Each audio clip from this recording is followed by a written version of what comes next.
Let's start here with this box. Okay, so that is a really cool car.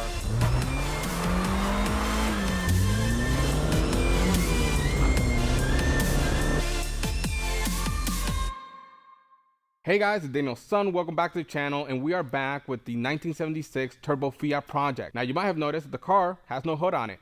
The reason being is that I'm reshooting this intro because this video, I actually shot it before the first video came out. And I really wanted to reshoot this intro just to be able to say thank you for all the likes, all the shares, all the subscribers. And yeah, again, I really appreciate it. Now, as you saw in the previous video, we were scavenging parts from like the Ferrari 308 from Car Trek, the Car Wizard 308, and also Hoovie's Garage Range Rover Evoque. Now, we are scavenging a lot of parts because budget friendly is the theme of the build. Now, I do have an idea for the final video on this car, and it's gonna be a hidden feature. Now, this hidden feature, you guys are not gonna know about it.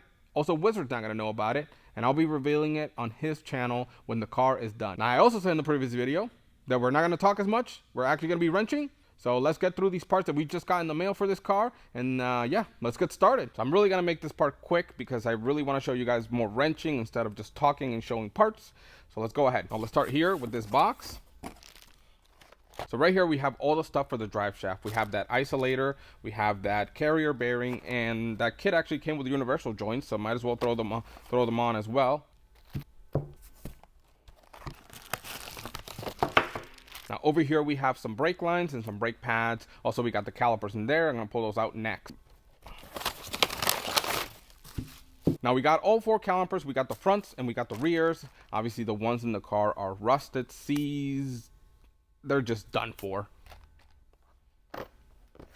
Now, last but not least is a timing belt and water pump combo. We're gonna take care of this. We don't need that timing belt snapping, especially because it's covered in oil. So yeah, let's go ahead and take care of this so we can avoid that as an issue altogether. We are gonna go ahead and run a compression test. We're gonna make sure that all the cylinders are okay, somewhat.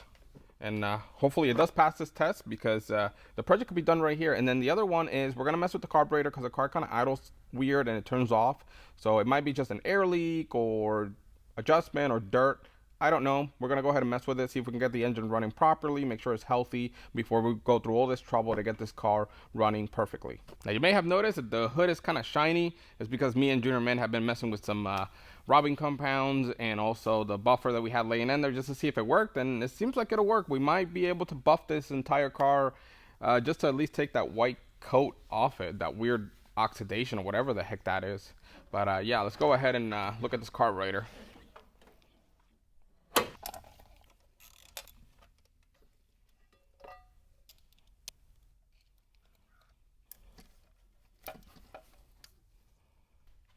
So before I continue, I'm going to go ahead and start the car so you guys can see what it's actually doing, how it kind of stumbles on idle and turns off.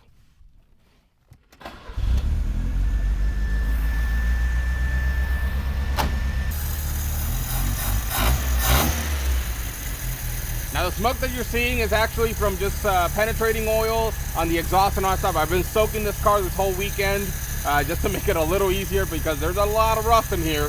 Now, as you can see, now that it's warmed up, it's starting to die, you know. So it really doesn't like idle after it's warmed up, and yeah, this is what it does, unfortunately. Now, I don't know if you can hear this, but there's a little bit of an air leak, so we're gonna start there. Hopefully we can find the source of the air leak right now, or vacuum leak.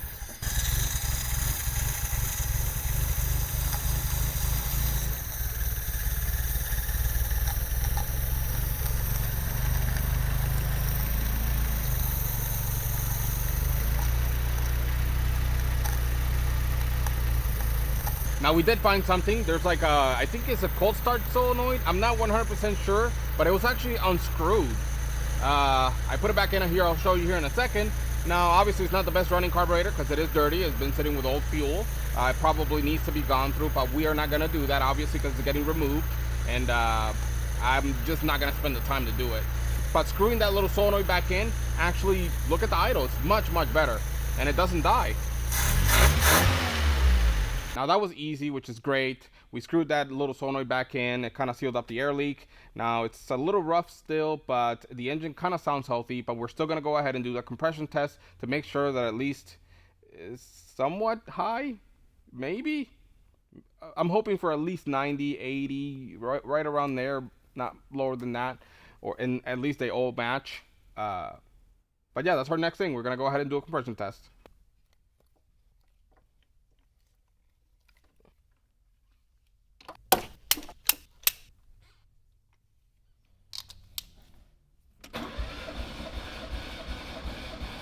So it looks like number one is at around 85, 80 to 85. So I guess that's good. Hopefully all the other ones are either the same or a little bit higher.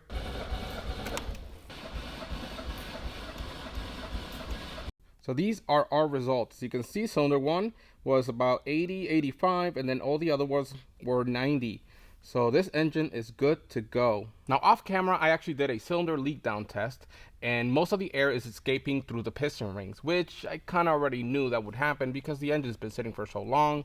I did put a camera down there, and the cylinder walls are okay. They're a little bit pitted. There is still some cross hatching, but yes, there is enough for some decent blow by. Now, the turbo is probably going to make it worse, which is fine, but we are going to need a catch can. So we're definitely going to have to get one of those added to the list. So now that we know that the engine is good enough to continue, we're going to go ahead and put on the lift and start working on the brakes. Now, I'm not really excited about this part because they are rusty. Yes, I've been soaking them, but I'm pretty sure we're going to have to fight them. They're pretty bad. So yeah, let's go ahead and put on the lift and let's get them done.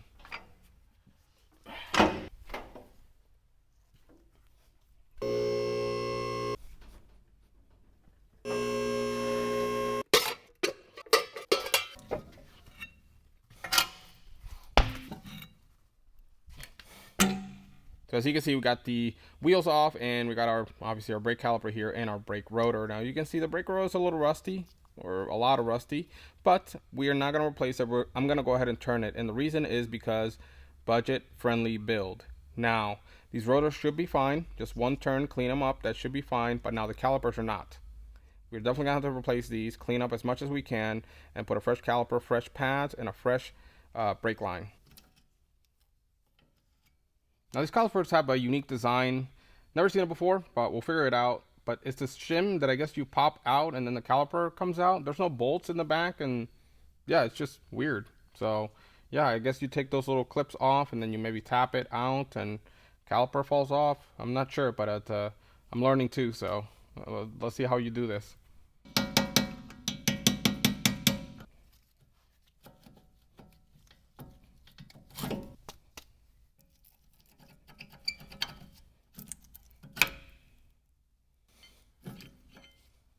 This thing is nasty.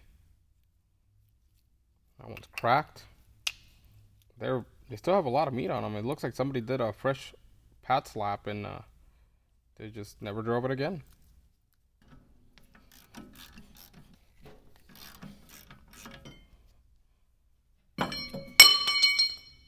So it had a wheel spacer on there. Okay. But look at that. Got ourselves a rotor. Let's go ahead and take it over to the lathe.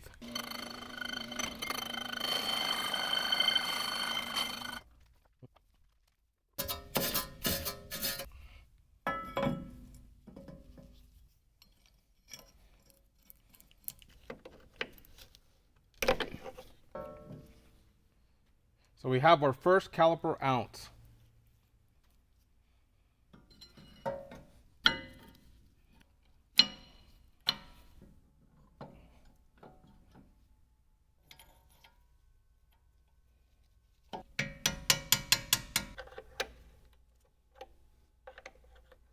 So now that we're done with this one, I actually have to charge the phone, so I decided to go ahead and do the other ones. So you can see these are all done. Now, actually, I still have one more. I still have this one over here that we need to finish. It was already partly taken apart because Junior Mint was checking out the calipers to see if we need to order some new ones. And you might notice that is actually the parking brake cable. It was completely rotted, so I ripped it all out because it's actually more of a pain than anything else. So maybe we can get some new ones and reattach the parking brake.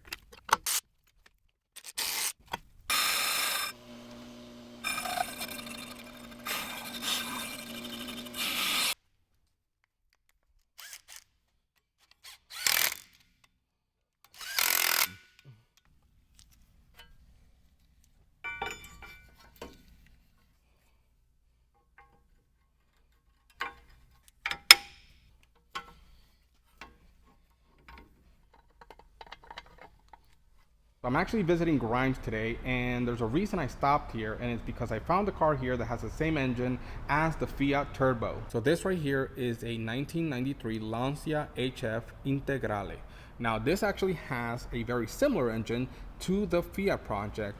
Now there's not much ideas that we can get from here because it's a very different setup actually, but we can get inspiration. This is a 2.0 liter and it is turbo, which it makes about 200 horsepower, which is what we're looking for our build. So that is a really cool car. Hopefully we can get some inspiration, and we definitely got to thank Grimes for letting us film it. I'll definitely have Grimes' channel linked in the description so you guys can check it out and, you know, just kind of give him some love and learn more about this car actually.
So I had to voice over this part because I decided to film while the shop fans were on, and it ruined all of the audio. So I started by taking all of the coolant hoses off. Mind you, I had to use penetrating oil on all of them. Now at this time, I decided to also remove the hood just to get it out of the way. After that, I removed the radiator and fan just to make more room so I could get to the timing belt. I removed the belt, the tensioner, and the water pump. I decided to use some high-tack sealer on the water pump and get it ready for install. I installed the water pump and the water pipe behind it.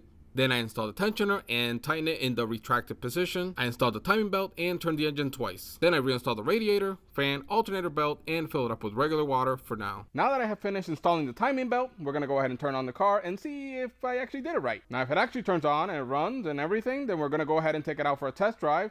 So let's go ahead and turn it on and let's see what she does.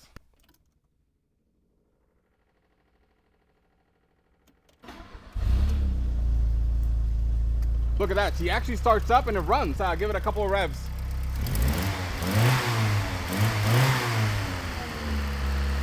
Okay, so the idle is a little bit high, but I believe it's because it's in the warm-up cycle. But yeah, we're not gonna fix that because we're gonna rip all that stuff out anyways. But let's go for a test drive. Okay, so the car is running. We're gonna go for our first test drive on this car after we did all the repairs. So let's go for it.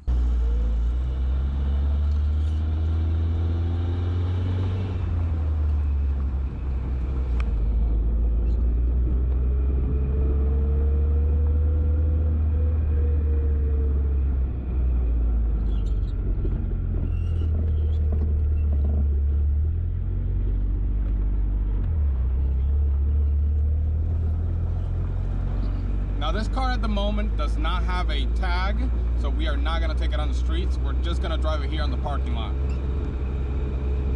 The engine's a little bit warm. We're gonna go ahead and step on it a little bit. Let's see what it can do.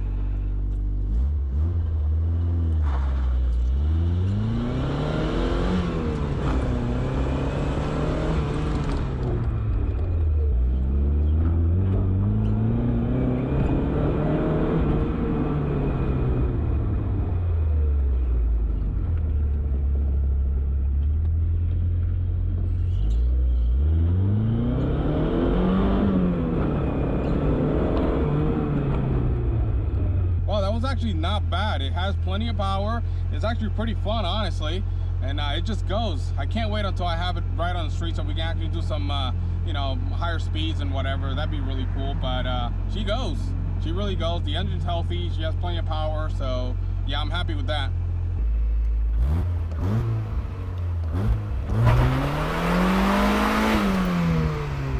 Okay, I can't believe that after 15 years of sitting, it can still drive this well. This engine has plenty of power.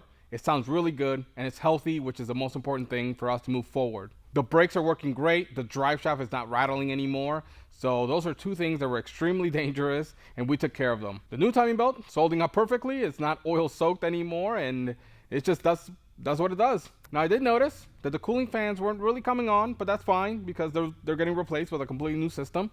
But yeah, that's something that kind of worried me there for a second. You know, I saw a little bit of steam coming from the radiator, but I checked the temperatures. They're about 220, so not great, but not terrible.